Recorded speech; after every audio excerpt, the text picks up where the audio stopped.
This is a production by One and All Media. For more, head to oneandall.media. God has placed eternity in your heart, and there's something in you that knows you're never going to go out of existence. Your body may die, but the essential you keeps going.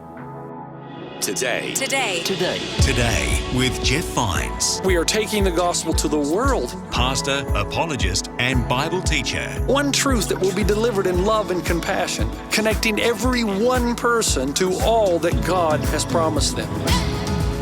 You make me wanna dance and sing with every single breath I breathe. I will bring this offering. You are my wonder, you with the wonder. Today with Jeff Vines. My name's Aaron, and you're listening to Today with Jeff Vines. And if you've been around this program for any length of time, you know Pastor Jeff loves to challenge us. Well, this message is no different. Today's challenge or question is, can others see evidence of transformation in your life and in my life? Transformation by Christ in our daily lives. Let's join Pastor Jeff as he begins this message. He's preaching from Luke chapter 12.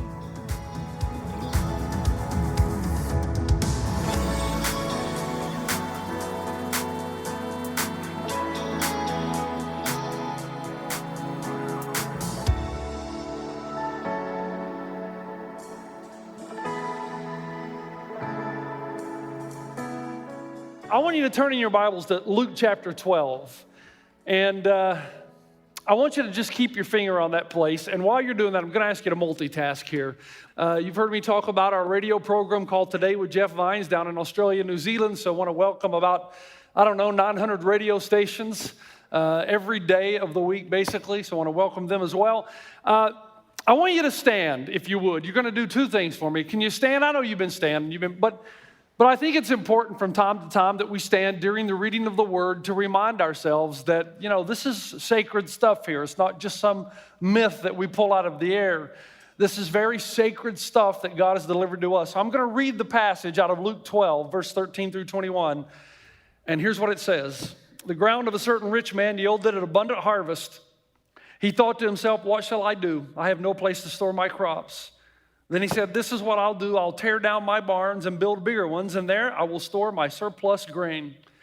And I'll say to myself, you have plenty of grain laid up for many years. Take life easy, eat, drink, be merry. But God said to him, you fool, this very night your life will be demanded from you. Then who will get what you have prepared for yourself? This is how it will be with whoever stores up things for themselves, but is not rich toward God. All right, may God bless the reading of His Word. We're in a series called Gospel in Life. And I really like the series because it allows me to be very practical about how the gospel impacts us. Move away from the abstractions and get right down to the nitty-gritty. How is it that the gospel changes us? The passage that I just read is one of the most powerful explanations from Jesus about how our attitudes change if we've truly had our heart transformed by the gospel. Now, to set this up just quickly, I had an interesting week. I had jury duty. Now, I knew when I went in there was no way they were going to let a pastor on any jury. But I was surprised. It took me 2.5 days to find that out. And the first day I went, of course, you go into the little room in the courthouse. I was out in Rancho. And they divide you up in groups. I was group C, and I was juror number 45 of 45 possible jurors. It took them 2.5 days to decide on the 12 they would choose for the trial. And I knew, they talk about how the computer randomly chooses. I don't believe it for a second. Because the random computer never randomly chose this random pastor. Out of 45, I think the whole group, there might have been me and one other person. But they went through the whole group. I think, man, that's uncanny that the computer would not choose me. That's just weird. Now, I didn't want to be on, so I was happy. I'm willing to serve my country and my community, but I'm kind of busy. But there was a time in the courtroom discussion that really piqued my interest, and it made me change the entire way I would approach this message. Because the lawyer representing the people was trying to describe to the jury the difference between circumstantial and direct evidence. Now, when he started the conversation, I'm seated in the juror box. I'm not in the actual 18 that's being interviewed. I'm just waiting. But I kind of, wow, this is going to be interesting. This is how the American courts of law look at direct and objective and circumstantial evidence. Now, I'd always been taught in philosophy that circumstantial evidence cannot be weighed by itself. It must be somehow related to what we call objective or direct evidence. Now, just so I don't lose you here, the lawyer said this. He said, in a court of law in the United States, circumstantial evidence is just as weighty as direct evidence. Now, let me tell you the difference. And he used these two examples that'll help you. He said, how can a child who is not old enough to talk, how can you discover whether or not the child has a cold? If the child could talk, the child would say, I have a cold. That's called direct evidence. Circumstantial evidence is the fact that you can take a look at the kid, and the kid is sneezing, and his nose is running, his eyes are puffed up, he just doesn't look like he feels well. On that basis of circumstantial evidence, you can wisely deduce that the child has a cold. Then he used a second example. He said, let's say you're a Laker fan, and it's the playoffs, game 7. There's 5 seconds on the clock, the Lakers are down 1. Kobe flies a 3. But just as the ball's in the air, yes, I know Kobe's retired, this is hypothetical. Just before or while the ball is in the air, you lose power at home and the television set goes off. But by the time you find power, the game's over, but you see Kobe and teammates leaping for joy. The circumstantial evidence would conclude that the shot Kobe fired from the three-point line actually went in. But you actually weren't there to see it. That would be called direct evidence. Now, my mind was spinning because I'm sitting there thinking, wow, if we applied this same rule of circumstantial evidence to the existence of God, it would be a no-brainer. Think about it. If trees are uprooted and cars are overturned and streets are flooded and debris dominates the landscape, most of us agree that the circumstantial evidence is that there must have been a natural disaster of some kind. But if the tree even exists, and oceans exist, and planets exist, and the gravitational constant associated with planet Earth, as well as the strength of the strong and the weak nuclear forces, so that we have almost exactly the same values in both that are essential for life to exist on planet Earth, to ensure that everything has been finely tuned in this universe so that life can continue to exist on planet Earth, then wouldn't the most logical deduction of circumstantial evidence be that there's a creator, a designer, and that's why you have all that is on planet Earth? Nothing cannot produce something. No matter how clever you get with words in philosophy, you still can't solve that problem. Everything has to come from something that already is, other than God. And that's why we call him God, because he's self-existing. He doesn't depend on anything outside of himself for his existence. So my mind is spinning, and now yours is. And I'm thinking in the court, I thought, wow, I wish I could have 15 minutes to talk to these jurors. If it's true that circumstantial evidence is just as weighty as direct evidence, who could logically deny the existence of God? But here's the thing. Now stay with me. As you think about as beautiful and wonderful as the creation is, it's not the only circumstantial evidence for the existence of God. There are many. One of my favorite comes from Ecclesiastes 3:11, which is why I quoted to you probably every other week. He's made everything beautiful in its time. He has also set eternity in the human heart, yet no one can fathom what God has done from the beginning to the end. You may not know everything about God from beginning to end, but you know enough to know that you don't have an end. That God has placed eternity in your heart, and there's something in you that knows you're never going to go out of existence. Your body may die, but the essential you keeps going. So within the human heart, God has revealed a few things to you. His circumstantial evidence is all up and down you and humanity. Let me just mention a few and then get to the point that Jesus is making in this passage. Number one, the desire for love, sacrificial love. Where does that come from? It makes no sense in a closed system. Sacrificial love does not strengthen the gene pool, does it? In atheistic evolution, the strong subdue the weak so that the gene pool can be strengthened. And yet one of the top values of humanity is sacrificial love, where the strong gives himself or herself for the weak. And that's one of our human values. So how on earth can atheistic evolution create in us a value of sacrificial love? Can't. God's mark is all over you. What about the sense of wonder? The sense of wonder that we have, unexplainable wonder. The human heart and its craving for something that is more, something that is new, something that is beyond, never goes away. When my little boy Delaney was like 5 years old, I'd throw him up in the air.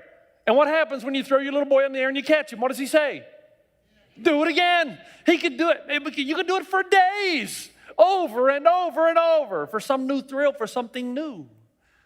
First time I saw Victoria Falls in Africa, I like to remind people, the first thing I thought of is, my goodness, look at this. Who do I thank for that? There's this thing in you that wants to thank somebody for something like that. Who do you think? G.K. Chesterton, my favorite quote, said, if my kids have Santa to thank for putting candy into their stockings, who do I have to thank for putting 2 feet into mine? And then there's the sense of morality that we've often talked about. But just the fact that you and I know that objective moral values, that there are moral obligations that we all have in this world, that even if our whole society thinks that murder is not wrong, it would still be wrong. That is called an objective moral law. And the only way you can have those is if you have an objective moral lawgiver. It's all over us. But there's one piece of information, of circumstantial evidence, that I think is more powerful than all the others, especially in this society. That's right. And do you know what it is? Your discontentment. You know that something's not right. You know down deep inside that things are not the way they ought to be. And that's why you constantly yearn for something else. I've been through this a few times. Let me say it one more time. Do you remember the time that I mentioned the guy by the name of Anthony Lane to you, who was a writer for The New Yorker, and he was critiquing J.R.R. Tolkien's Lord of the Rings? And here's the critique that he gave. It is a book that bristles with bravado. Yet to give into it, to cave into it, as most of us did on the first reading, betrays a reluctance to face the finer shades of life that verges on the cowardly. What does he mean by that? He simply means this. If you're drawn to fantasy, if you like watching Star Wars and reading Lord of the Rings, or even Sleeping Beauty, or fairy stories, fairy tales, or Peter Pan, or Superman, all of those, if you're drawn to those and you like them, it's because you, he says, are a coward. It's because these great stories really didn't happen. They're not factually true. So that if you're drawn to them, it's because you can't face the reality of your own life, that life stinks and there's nothing you can do about it. You can dream all you want, fantasize all you want, but it doesn't change a thing. You're desperate and alone, and that's all you're ever going to be, he says. The problem, though, is when men like Anthony Lane are asked about the origin of human longing, from where inside you does this longing for a better world come? How did it get there? And it's not just in one, it's in everyone. A longing for something better, longings that realistic fiction could never satisfy. Deep in every human heart is a desire to do what? Escape death, for the supernatural, to experience a love that never parts, for invincibility, to communicate with the animals and angels, to triumph over all evil, to fly, to see the trees come alive. Why is this desire in you? And the critics come up with no answer. All the best known stories, all of them have these aspects to them. Even Walt Disney wanted to create a place of what? Where he could tell a better story and give children the fantasy of a better world. That's why it's called the happiest place on earth. His stories end well, don't they? Most of the time. The reason that we are drawn to these stories is because even though we know the stories themselves are not true, we know that the underlying realities to which the stories point are true. That there's a better place. That there's a sense of beyond in you and you know it, and that's why you're discontent. That this is not the way it's supposed to be and you know that.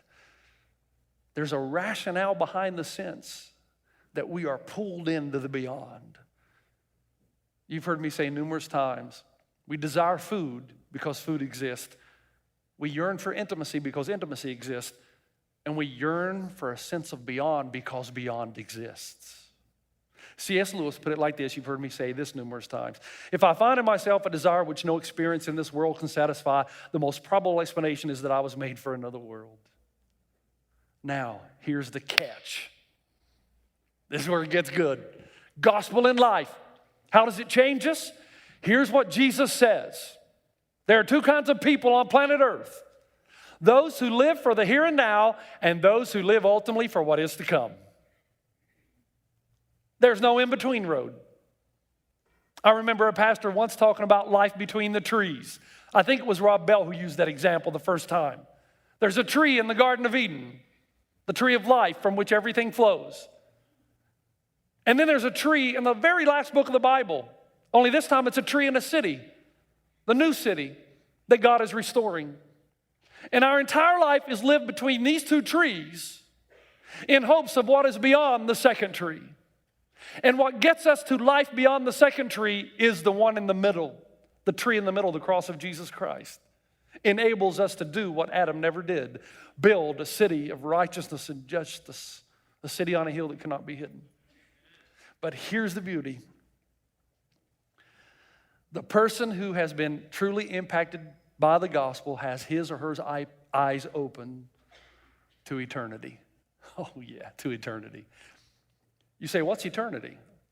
You may say, well, eternity is the length of a Jeff Vines sermon. And I would take that on the chin, especially from this crowd. Still others might say, eternity is the time it takes Grandpa to show a picture of his grandkids to the lady in the checkout line behind which I'm waiting. Eternity. But Jesus said eternity is not really that hard for you to fathom, and here's why. Because down deep inside, you know that you are more than your body. You know that you're more than your body shell. You look in the mirror when you get older and you're shocked, aren't you?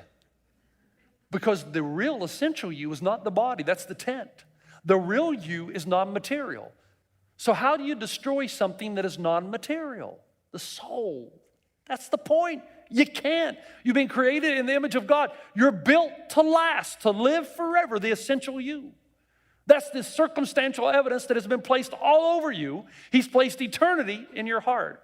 Now, in that context, let's go back to the passage. Here's what Jesus says to the man who wants to build bigger barns and live his life between the trees. He says, you fool, this very night your life will be demanded from you.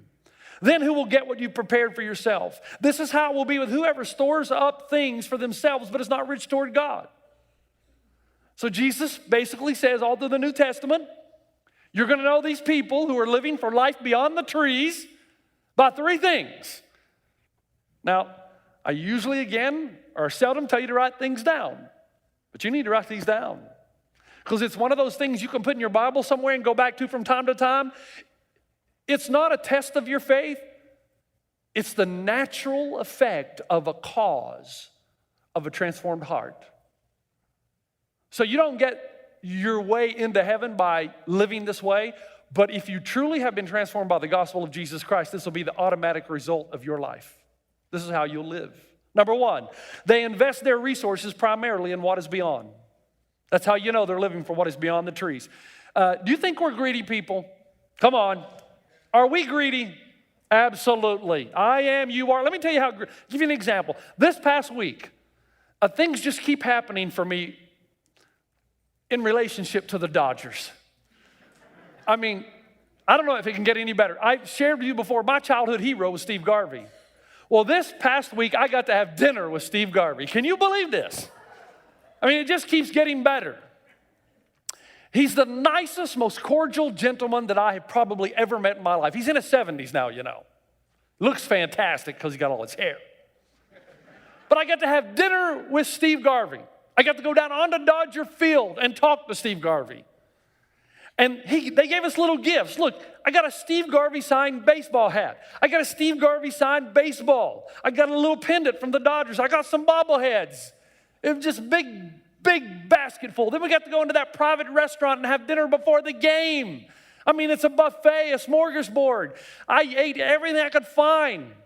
And then they have a dessert table and ice cream. I mean, it was fantastic. Tommy Lasorda walking by, Ron Say walking by, people just walking by, Steve Sachs, it was fantastic. And then they put us in these seats on the field. Look how good these seats were, man. I've never had seats like this right down on the field. And they kept coming by to say, what would you like to eat? Just order. And I said, well, how much is it? It's free. It's free. Remember what I told you? I spent my entire life trying to figure out the meaning of life, and now I know it's about free food. If you get free food, man, that's the meaning of life. And it's the 6th inning in a good game. And one of the Dodgers hit a foul ball right in my territory. And you would think that I had never seen a baseball before. I threw everything down, my Dodger dog, everything to try to get this ball. I wanted it so badly. But I had everything already. But it's never enough. It's never enough. I am so greedy. You are so greedy. And the Bible says gaining stuff is okay, and that's one thing, but investing is quite another. And Jesus goes to great lengths to say when your heart has been changed by the gospel, you consistently and generously invest your resources toward the life that is beyond. Yes, you live in the here and now, but your greatest pride and passion is for what is going to happen beyond the trees. And you do that not because somebody forces you to. Some pastor doesn't coerce or manipulate you into doing that. You do it because that's you. It's what matters most to you. Life not here, but beyond the trees. And most people will look at you as if you're insane, that you would make an investment. But Jesus would say, wise people would invest in things about which they're certain. And he would say, you can be absolutely certain based on what I've done for you and the resurrection that's an historical fact. You can be certain that this kingdom, that this world here is temporary. That you can go ahead and enjoy your life and work hard and fight racism and injustice. All that's good, but ultimately all this earth will pass away. It's only the kingdom of God that's going to stand forever. And this is not myth, Jesus says. This is not fantasy. It's reality. And so your life must correspond to what you truly say, you truly believe. Jesus said it in different ways. He said this in Matthew 6:19, don't store up for yourself treasures on earth, where moths and vermin destroy and where thieves break in and steal, but store up for yourselves treasures in heaven where moths and vermin do not destroy and where thieves do not break in and steal. For where your treasure is, there will your heart be also. What's he saying in the passage? We've heard this quoted all our lives, but here's what his point is. True treasures cannot be in material things because material things always fade. You can be certain they'll be burned up.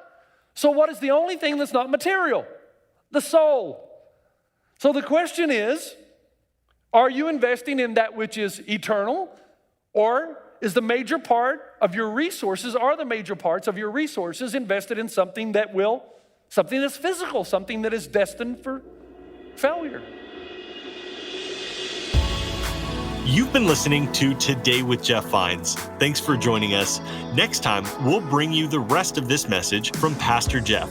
He says, I got enough now. I got plenty of grains stored up for years. I'm going to take life easy, eat, drink, and be merry. Jesus says, you're a fool because all your investments are in the here and now, and it's all going to burn up. The real question is, are you rich toward God? You say, well, how can I be rich toward God? By investing in what is beyond the trees. You can listen to more messages like this. Just search for Today with Jeff Vines wherever you listen to podcasts. You make me wanna dance and sing with every single breath I breathe. I will bring this offering.